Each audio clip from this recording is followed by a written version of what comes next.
kalau menjadi milik bagi semua orang, pengampunan terhadap masa lalu, karena kesalahan itu kan di masa lalu, kesalahan orang lain itu di masa lalu, yang kadangkala kita ingat itu masih sakit hati, dan melihat orang yang melakukan itu masih gitu. Itu bagaimana kemudian, itu kan tidak bisa diubah, hanya bagaimana kemudian kita bisa menerima itu bukan berarti dengan mudah ya, ya wes ndak, tapi berproses terus menerus melihat pengalaman itu, pada akhirnya nanti menjadi pengalaman rahmat untuk perkembangan pribadi kita. Dan saya secara pribadi mensyukuri bahwa ada sabda ini, sabda yang mengatakan Tuhan lebih dulu mengampuni kita, maka kita diajak untuk mengampuni satu dengan yang lain. Karena apa? Karena paling tidak menjadi mempunyai semangat bahwa rahmat Allah itu jangan sampai berhenti pada kita dengan talang-talang yang kotor itu.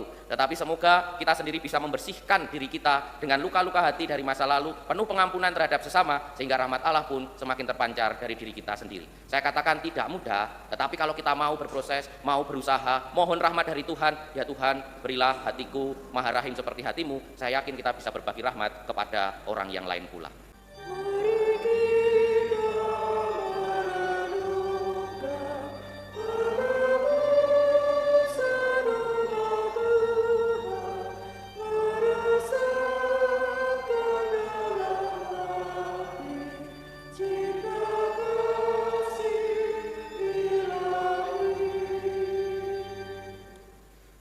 Dalam nama Bapa dan Putra dan Roh Kudus. Amin. Tuhan bersamamu. Dan bersama rohmu. Para romo, bruder, suster, bapak ibu dan saudara-saudari yang terkasih dalam Tuhan, selamat pagi dan berkah dalam. Pagi hari ini kita berkumpul merayakan Ekaristi pada hari Selasa biasa, Selasa Prapaskah yang ketiga. Kita diajak untuk merenungkan kembali, kita dipanggil untuk saling mengampuni satu dengan yang lain. Mari kita awali Ekaristi kita dengan sejenak dan mengakui dosa kita. Saya mengaku kepada Allah yang Maha Kuasa dan kepada saudara sekalian bahwa saya telah berdosa dengan pikiran dan perkataan, dengan perbuatan dan kelalaian. Saya berdosa, saya sungguh berdosa. Oleh sebab itu saya mohon kepada Santa Perawan Maria, kepada para malaikat dan orang kudus, dan kepada saudara sekalian, supaya mendoakan saya pada Allah Tuhan kita. Semoga Allah yang Maha Kuasa mengasihani kita, mengampuni dosa-dosa kita, dan mengantar kita ke hidup yang kekal. Amin. Marilah berdoa. Allah Bapa kami, sumber segala harapan, janganlah kau tarik kerahiman-Mu dari kami, tetapi semoga Engkau berkenan menampakkan kasih setia-Mu seturut janji-Mu kepada Abraham. Demi Yesus Kristus, Putra-Mu, Tuhan dan pengantara kami, yang hidup dan berkuasa bersama Dikau dan Roh Kudus, Allah kini dan sepanjang segala masa. Amin. Pembacaan dari Nubuat Daniel. Tak kala dicampakkan ke dalam tanur api, Azarnya berdiri dan berdoa. Ia membuka mulut di tengah-tengah api itu, katanya, "Demi nama-Mu ya Tuhan, janganlah kami Kau tolak selamanya, dan janganlah Kau batalkan perjanjian-Mu. Janganlah Kau tarik kembali dari kami belas kasihan-Mu, demi Abraham kekasih-Mu, demi Ishak hamba-Mu, dan demi Israel orang suci-Mu, yang kepadanya Engkau telah berjanji memperbanyak keturunan mereka, menjadi laksana bintang-bintang di langit dan seperti pasir di tepi laut. Ya Tuhan, jumlah kami telah menjadi paling kecil di antara sekalian bangsa, dan sekarang kami pun dianggap rendah di seluruh bumi oleh karena dosa kami. Dewasa ini pun tidak ada pemuka, nabi atau penguasa, tiada kurban bakaran atau kurban sembelihan, kurban sajian atau ukupan. Tidak ada pula tempat untuk mempersembahkan buah bungaran kepadamu dan mendapat belas kasihan. Tetapi semoga kami diterima baik karena jiwa yang remuk redam dan roh yang rendah. Seolah-olah kami datang membawa kurban domba dan lembu, serta ribuan anak domba tambun. Demikian hendaknya kurban kami di hadapan pada hari ini berkenan seluruhnya kepadamu. Sebab tidak dikecewakanlah mereka yang percaya kepadamu. Kini kami mengikuti Engkau dengan segenap jiwa dan dengan takwa kepadamu, dan wajah-Mu kami cari. Janganlah kami Kau permalukan, tetapi perlakukanlah kami sesuai dengan kemurahan-Mu dan menurut besarnya belas kasihan-Mu. Lepaskanlah kami sesuai dengan perbuatan-Mu yang ajaib, dan nyatakanlah kemuliaan nama-Mu, ya Tuhan. Demikianlah sabda Tuhan. Syukur kepada Allah. Mazmur tanggapan. Ingatlah segala rahmat dan kasih setiamu, ya Tuhan. Ingatlah segala rahmat dan kasih setiamu, ya Tuhan. Beritahukanlah jalan-jalanmu kepadaku, ya Tuhan. Tunjukkanlah lorong-lorongmu kepadaku. Bawalah aku berjalan dengan kebenaranmu, dan ajarlah aku, sebab Engkaulah Allah yang menyelamatkan daku. Ingatlah segala rahmat dan kasih setiamu, ya Tuhan. Ingatlah segala rahmat dan kasih setiamu, ya Tuhan, sebab semuanya itu sudah ada sejak purbakala. Ingatlah kepadaku sesuai dengan kasih setiamu, oleh karena kebaikanmu, ya Tuhan. Ingatlah segala rahmat dan kasih setiamu, ya Tuhan. Terpujilah Kristus Tuhan, Sang Raja kemuliaan kekal. Terpujilah Kristus Tuhan, Sang Raja kemuliaan kekal. berbaliklah kepadaku dengan segenap hati, sabda Tuhan. Sebab aku ini pengasih dan penyayang.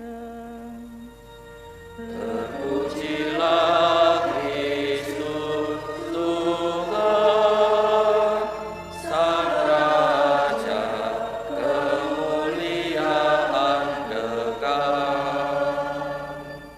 Tuhan bersamamu. Inilah Injil suci menurut Matius. Sekali peristiwa datanglah Petrus kepada Yesus dan berkata, Tuhan, sampai berapa kali aku harus mengampuni saudaraku jika ia bersalah kepadaku? Sampai 7 kali? Yesus berkata, bukan. Aku berkata kepadamu bukan sampai 7 kali, melainkan sampai 70 kali 7. Sebab kerajaan surga itu seumpama seorang raja yang hendak mengadakan perhitungan dengan para hambanya. Ketika mulai mengadakan perhitungan itu, dihadapkanlah kepadanya seorang yang berhutang 10.000 talenta. Tetapi karena orang itu tidak mampu melunasi hutangnya, raja itu memerintahkan supaya ia dijual beserta anak, istri, dan segala miliknya untuk membayar hutangnya. Maka sujudlah hamba itu menyembah dia, katanya, sabarlah dulu, segala hutangku akan kulunasi. Maka tergeraklah hati raja oleh belas kasih akan hamba itu, sehingga ia membebaskannya dan menghapuskan hutangnya. Tetapi ketika keluar, hamba itu bertemu dengan seorang hamba lain yang berhutang 100 dinar kepadanya. Ia menangkap dan mencekik kawannya, katanya, bayar hutangmu. Maka sujudlah kawannya dan mohon kepadanya, sabarlah dulu, hutangku akan kulunasi. Tetapi ia menolak dan menyerahkan kawannya ke dalam penjara sampai dilunasi segala hutangnya. Melihat itu kawan-kawan lain sangat sedih, lalu menyampaikan segala yang terjadi kepada raja. Maka raja memerintahkan memanggil hamba pertama tadi dan berkata kepadanya, hai hamba yang jahat, seluruh hutangmu telah kuhapuskan karena engkau memohonnya kepadaku. Bukankah engkau pun harus mengasihani kawanmu sebagaimana aku mengasihani engkau? Maka marahlah raja itu dan menyerahkan dia kepada algojo-algojo sampai ia melunasi seluruh hutangnya. Demikianlah Bapakku di surga akan berbuat terhadap kalian bila kalian masing-masing tidak mengampuni saudaramu dengan segenap hati. Demikianlah sabda Tuhan. Terpujilah Kristus. Pak Romo, Bruder, Suster, Bapak Ibu, dan saudara-saudari yang terkasih dalam Tuhan, bacaan Injil hari ini menyabdakan suatu yang sudah jelas. Paling tidak Kristus mengatakan suatu yang jelas, yaitu kita diajak untuk bisa mengampuni sebagaimana Tuhan sendiri mengampuni. Permasalahannya adalah hal ini tidak mudah untuk dilakukan. Perintahnya kan jelas toh, mengampuni 70 kali 7. Baru 7 kali aja sudah Romo, kalau mau dipikir dalam pengalaman kita, cobalah kalau ada orang salah sekali diampuni 2 kali, diampuni 3 kali terus gitu, hati Bapak Ibu saudara-saudari bagaimana? Apa tahan sampai 70 kali? Belum tentu. Tetapi tentu saja yang dimaksudkan oleh Yesus bukan soal banyaknya saja, tetapi bagaimana kita juga bisa mengampuni dengan segenap hati. Maka dalam akhir dari bacaan Injil tadi diajak untuk mengampuni saudaramu dengan segenap hati. Tidak mudah juga, sudah kalau dihitung jumlahnya banyak, dan kita juga diajak untuk mengampuni dengan sempurna, sehingga apa yang dilakukan oleh saudara-saudari kita, kesalahan mereka itu tidak mempengaruhi diri kita sendiri. Saya katakan memang tidak mudah, dan pengalaman ketika mengalami pendidikan di seminari secara pribadi, saya pertama kali yang diolah adalah soal luka batin. Jadi dulu pembimbing saya itu mengatakan, ini tenan ya, bukan mau sombong ya, sombong dikit. Lalu pembimbing saya itu mengatakan begini, frater ini punya banyak bakat, punya banyak kemampuan, punya banyak talenta. Tapi kenapa ya bakatnya itu enggak keluar, talentanya itu enggak keluar? Frater itu seperti talang yang kotor, jadi airnya itu enggak mengalir.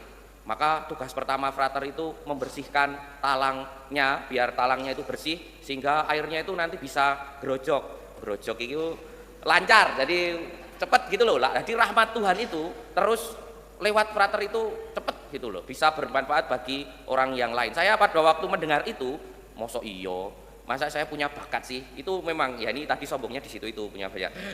Tapi kemudian diberi tugas untuk penyembuhan luka batin, mengingat masa lalu kemudian mengingat luka-luka yang ada di masa lalu, melihat berbagai macam hal yang membuat saya sakit hati, orang-orang yang pernah membuli dan lain sebagainya. Ada macam-macam hal, dan saya katakan itu berat sekali, tidak mudah, bertahun-tahun harus melalui proses seperti itu. Dan itu saya di seminari ada tempat khusus untuk merenungkan, untuk bermeditasi, untuk melihat dan lain sebagainya. Dan itu pun sangat berat, tidak mudah untuk bisa dengan los gitu mengampuni hal-hal di masa lalu saya secara pribadi. Tetapi berkatnya ya saya jadi seperti orang sekarang ini. Bapak Ibu saudara-saudari, kalau saya katakan saya orangnya dulu itu pendiam, minder, penuh dendam, itu pasti nggak percaya toh. Tapi itulah dulu yang terjadi. Mengapa berubah? Karena salah satunya adalah dengan membersihkan luka-luka hati dari pengalaman-pengalaman masa lalu. Mengapa itu harus dibersihkan dan diampuni dan dimaafkan? Karena kita itu sudah nggak bisa mengubah masa lalu. Masa lalu ya diterima begitu saja. Nah, tergantung kita menerimanya mau dengan luka hati, menerimanya mau dengan kemarahan terus menerus, atau menerimanya dengan lebih tenang, dengan lebih bisa memaafkan, dengan lebih bisa mengatakan pasti ada rahmat dari pengalaman terlukai itu. Itulah proses yang memang secara pribadi saya alami. Tetapi proses ini kalau menjadi milik bagi semua orang, pengampunan terhadap masa lalu, karena kesalahan itu kan di masa lalu, kesalahan orang lain itu di masa lalu, yang kadangkala kita ingat itu masih sakit hati, dan melihat orang yang melakukan itu masih gitu. Itu bagaimana kemudian itu kan tidak bisa diubah, hanya bagaimana kemudian kita bisa menerima itu bukan berarti dengan mudah ya, ya wis ndak, tapi berproses terus menerus melihat pengalaman itu, pada akhirnya nanti menjadi pengalaman rahmat untuk perkembangan pribadi kita. Dan saya secara pribadi mensyukuri bahwa ada sabda ini, sabda yang mengatakan Tuhan lebih dulu mengampuni kita, maka kita diajak untuk mengampuni satu dengan yang lain. Karena apa? Karena paling tidak menjadi mempunyai semangat bahwa rahmat Allah itu jangan sampai berhenti pada kita dengan talang-talang yang kotor itu.